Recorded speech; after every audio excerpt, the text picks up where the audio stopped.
Well, so many of us are online on social media. Have you ever Googled your own name? Have you ever thought about what your profile really does say about you and what your employer may think or other people may think? If you want to try to sort of reposition yourself or start fresh, the guy to help you with that is Mike Johansson. He's a lecturer with RIT. He writes Fixitology, and he is here to help us. Hopefully. Can you help us? Sure, absolutely. Now, let's speak broadly and generally for people who kind of want to relaunch who they are online or start fresh or start from scratch. Why think about it, especially if you've been on social media? Why do you want people to think about this? Well, it used to be bad enough that you were just online in places you didn't know you're online. Now you're online across a bunch of social networks because friends of yours have helpfully mentioned you, tagged you in photographs. Or unhelpfully. The helpfully have snicker quotes around it. Yes, yes. But the big thing is you are in so many places online that you're not aware of.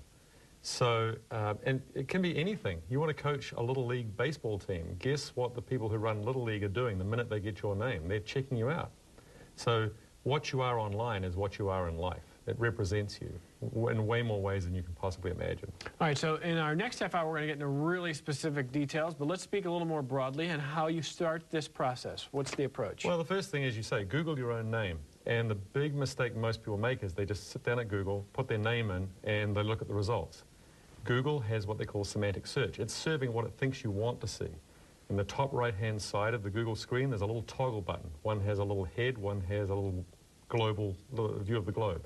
Click on the globe view. You want to see what other people see. That's the first thing. And you might be surprised what you see. I have never heard of that. Yeah, you might be surprised what's there. Never heard of that. Hey, is that Patrick over there on your computer? Pull up Google if you could. Can we talk about it right here? Mm-hmm. Pull up just google.com and tell us again, Mike. He's pulling it up right now, and we're going to look at... So just Google someone's name. You Google my name if you like. It doesn't matter. Mike Johansson. Spell it, Mike, for Patrick. Go ahead. M-I-K-E-J-O-H-A-N-S-S-O-N. Okay. And you're going to get global results. But if you've looked for me up on the right-hand side there, you should see a little toggle. If you've searched for me before, perhaps you haven't. I don't know. Do you see it, Patrick? Is there a little toggle you see? A little globe on the right. You're over on the right there. Yes. Now, if you'd searched for me in the past, it's going to serve up results. Right there? Is that what you're talking about? No, that's not it. Unfortunately, that's not it. But where's our globe? Okay, possibly, could you search for Norma's name? How about Norma Holland, yes. Yeah, Norma Holland. Perhaps you've searched for her before. And you're going to get results. Now Norma's interested. Now Norma's walking over to the computer. Okay. Now, again, I'm not seeing... but on the right-hand side, normally you're going to see a little toggle button that's going to be there. It's going to allow you to toggle between global results and personal results. Okay, so what we'll do is for our next half hour, we'll get you set up so you can see that. And what is the reason for doing the global again? You want to see global. You want to see what other people are seeing, not what Google thinks you want to see. Okay, because Google is like Facebook and like so many, they're trying to figure out you based on what they know about you. Exactly. Okay, and once you do that, you get a sense for... who you are online. And the best practice probably is go through 3 or 4 pages of results. You might have to go through people with similar names. You might have to, but go deeper than 1 or 2 pages. You really want to know what's there. Okay. Norma Holland, Norma is already yelling at us from across the room. This is... Oh, you're finding other Norma Hollands. Yeah. And that's another thing, Mike. Sometimes if you have a more common name, it's hard to find what people may see of you. Still worth looking for. Absolutely, absolutely, because you don't want to be confused, like TSA at the airport, you don't want to be confused with a terrorist. And you laugh, but it has happened many times. Absolutely. Okay, so here's what we're going to do. We're going to come back in our next half hour. We're going to get some more steps, because he's got the 3 steps. We're going to link to the blog Fixitology that's got the 3 steps there, but we're going to show you some more of that, and we're going to unearth this globe icon, and we're going to figure out how to figure out what other people are thinking about you on Google. Thank you. We're talking about a new you for 2013 on social media, and continue our discussion with Mike Johansson, who is on Twitter as Mike Fixes. Spell it on Twitter. M-I-K-E-F-I-X-S. And he's a lecturer with RIT and a good friend of this broadcast who always helps us. Now we want to start right where we left off, which is if you Google yourself, you're going to find different things that other people will find if they're Googling you, because your computer, assuming you're using your home computer, a computer you use often, will probably track it based on what they think you want to see. So there are ways to Google yourself and find out what the rest of the world may find, and I did not know you could do this. So why don't we go ahead and take that computer shot. Patrick is on the computer for us, and he has Googled, what have you Googled over there, Patrick? Mike Johansson. So he's Googled your name, And then what we'll do is right in the top right of the screen, where don't click it yet, Patrick. So if you use your computer, Mike, you're going to find results based on your sort of calibration of your profile. What is in the top right of the screen on Google? On the top right, you'll see these two little icons. One is the little head and shoulders. Yep. And the other is a little global view. You want to select the global view so that you're seeing what the world sees, essentially. Okay. And so let's go ahead and do that, Patrick.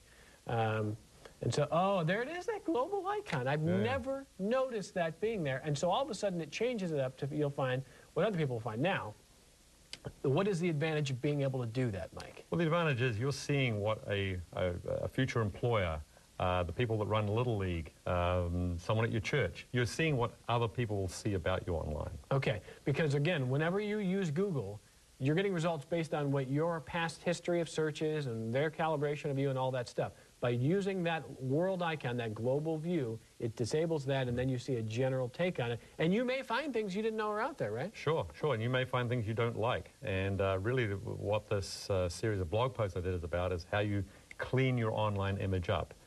So it's Fixitology right now, his free blog on social media that we are going to post on our Facebook page for you to find this morning. That's your first step. Google yourself online, but you can take it past that. And parents can take it past that. We talk about birds and the bees. This is kind of, I used to call it the bites and the bees. Yeah. You know, kind of having that social media birds and bees discussion. What do you think for parents there? Well, in this day and age, when many kids, starting at as young as 9 and 10, are carrying a little screen in their pocket that's a smartphone, can get them online in a heartbeat, it possibly isn't too early to have that age-appropriate discussion about things you need to be careful about online. You know, we talk about access to the computer at home, but a phone in your pocket is having a computer for most kids these days. Sure. And it's not always easy for parents to decide when's appropriate to start, but especially for social media. What should they be doing? Should they be monitoring and tracking everything? I mean, it's not an easy decision. Oh, absolutely, they should. And in fact, most terms of service of most platforms say that anyone using social media under the age of 14 is actually violating the terms of service. So even if they want you, if they say, look, Mom, Dad, please, you say, you're not even legally allowed to, or you're not even really by the rules allowed to do this. That should be good enough. Should be, but it probably won't be. Kids will do what their kids do. But it's good to have those conversations early. Yeah. Now, what about paid services? Well, there's all kinds of things you can do personally to clean up your reputation. The most simple thing is to just bury the bad stuff with good stuff. So start posting good stuff, start a blog regularly, post little stories about yourself and your family. The more good stuff you can get out on the web, the more the bad stuff gets buried. Can you pay someone to do that for you? Or well, you can. They can. There are paid. Is it worth it? Depends. Depends how badly you want to get, how bad the bad stuff is, I suppose.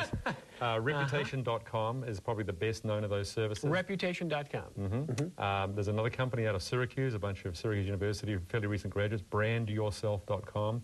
The good thing about them is they offer a free portion. You go in, you put in all your accounts, it searches high and low and tells you a few things you can do for free. And then, of course, they try and get you to pay to upgrade.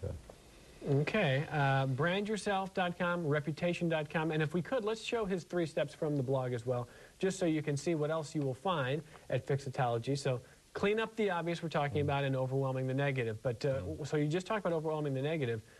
When you say clean up the obvious, you're talking about taking pictures down that you don't want, or even untagging yourself, things like that? Sure, those are the things you can control. You should absolutely do that. But then there are things that you may not control. There may be a page out there on Google that is no longer on the actual website, it's just on Google, that has something negative about you. And I have a whole bunch of links on the blog about how you contact Google and ask them to take that page down. Okay, so, and they'll do it, they'll respond. Well, they will. It may take some time.